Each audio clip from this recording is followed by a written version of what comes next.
We just got a couple questions for you, Bret. I do know, you decided to work with us, right?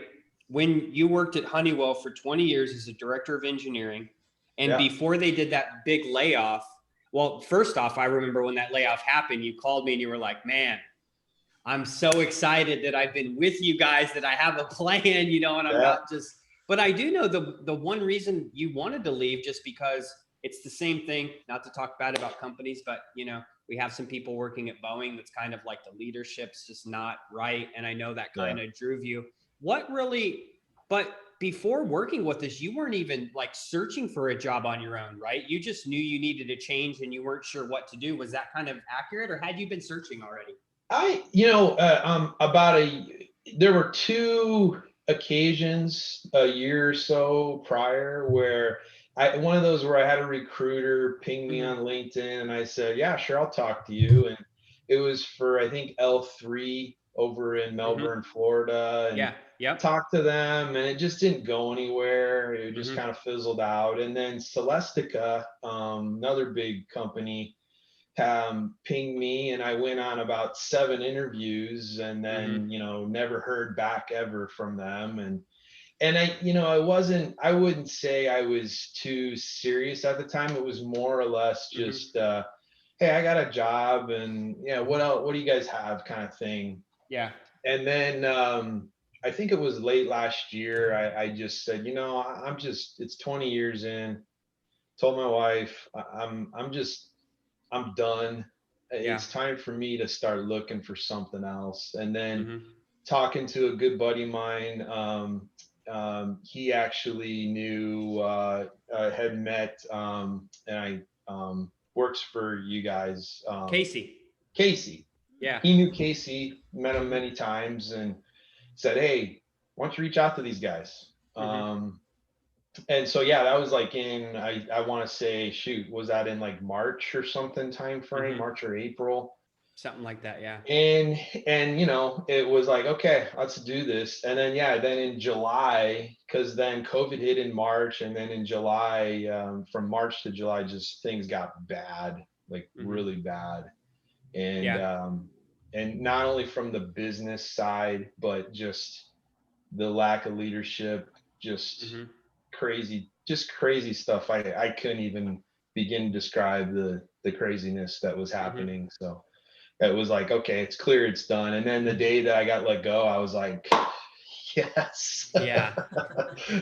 So I got a nice severance. They gave me about 15 weeks of pay, full pay. And so I was like, well, shoot, that's a great opportunity to, work with you guys and go get a job. At what point did you really say, I know you're talking to your wife and this, like, why did you think you needed help with this? Because you said, like, before, you talked to a couple people, you weren't really serious at the time. At what point did you say, hey, I need help? Was it just because you literally haven't done it in 20 years? Or was there a pivotal, it was just like, hey, I don't even know what I'm doing type thing? Yeah, I mean, you do it a couple times, and I knew, you think, hey, I got a pretty confident guy. I mean, I feel like I got a good resume. I got a lot of good things going.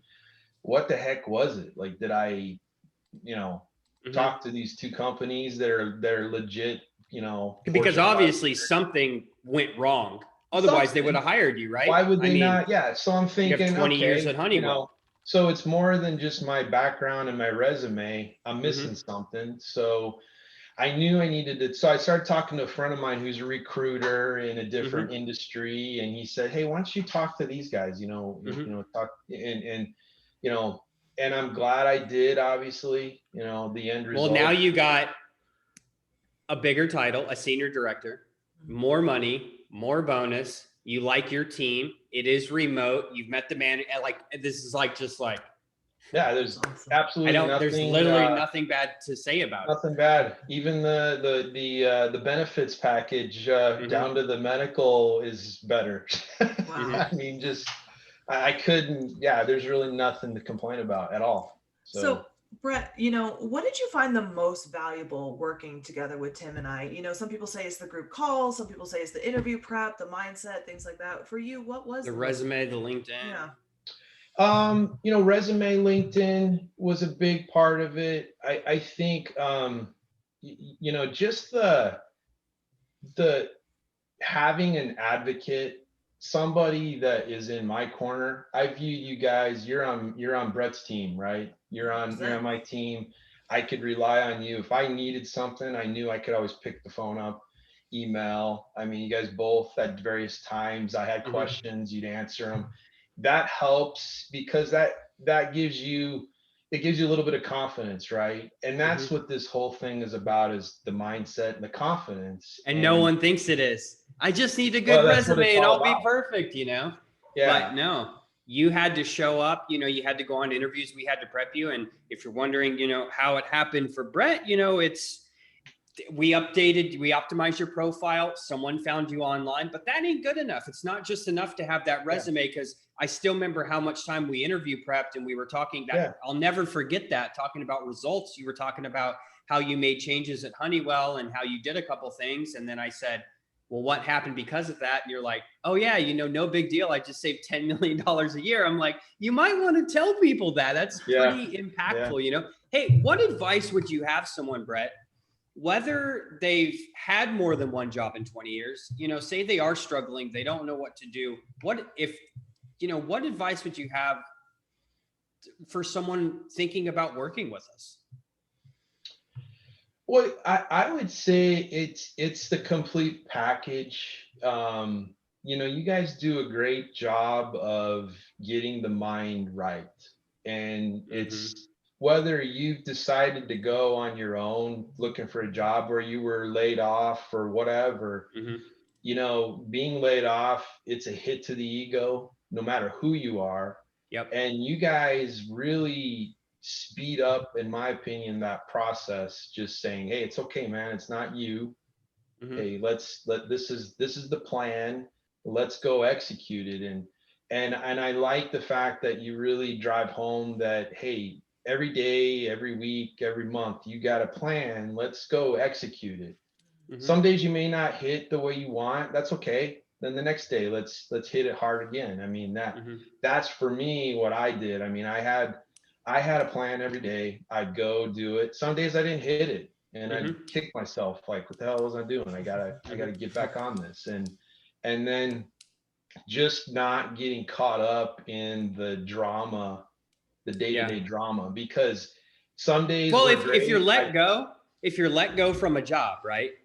How could you not feel depressed, frustrated? And if you're by yourself, what's the immediate thing? Number one, fight or flight flow. Number two, I'm probably not going to, you're a director at Honeywell. Am I going to be able to be another director at another company? Do I need to take a step down? Oh my, you start thinking about all these things. It's overwhelming. It is. It doesn't matter who you are. But I like the calls are helpful, because then you hear other people's story. You guys are positive in interacting with. You see other people getting offers. You see other people getting offers, and you're like, hey, okay, there is life out there. There's things, there's good things. People are getting jobs. People are getting jobs. Yeah. And that's a huge help. And and did I go to every call? No, there was a lot of calls I didn't go to, but I felt like I always had you guys there. I didn't need to go to every single call. And that was my just me, the way I operate. But no, I think you guys do an excellent job of just keeping the mind right. That the resume, the LinkedIn, and the mind, that's it right there, in my opinion. I mean, not that everything else is not important, but I felt like after I'd been on so many interviews, like this last one was like, I was like, let's do it. It was super quick. I'm ready to roll. Like, what's really great about this last one? You didn't have to do 14 interviews. No, it was like bing, bing, bing. So in closing, man, how do you feel? Because I know you called me at like 8 o'clock at night, super excited. I'm like, I think Bret might have got an offer in.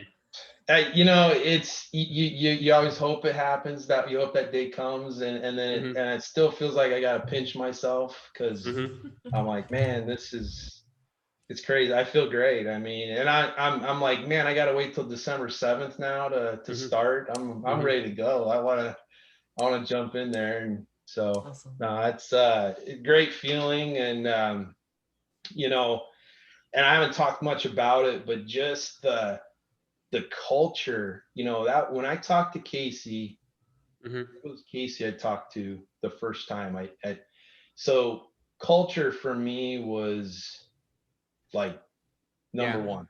Because that's why you wanted to leave Honeywell. Why I want to leave Honeywell. And these guys, I mean, just the down to the simplest things, like when I talked to the finance VP, the CFO, he just the way he carried himself and talked about how, hey, if we're not hitting goals, this is what I want to see. And it's the kind of thing that I always wanted. Not the mindset at Honeywell was, you know, oh, you're not hitting your goal, I'm just going to up it 10% more, and I don't care if you fail, you know, go, you know, and that the way he approached it, I respected. And that was just one little conversation him and I had. And I don't know, the culture to me was just, it's feels like my kind of place. So that's awesome, man. Well, hey, we wish excited. Yeah, so excited. Wish you the best of luck. Obviously, keep in touch with us. Absolutely. And yeah,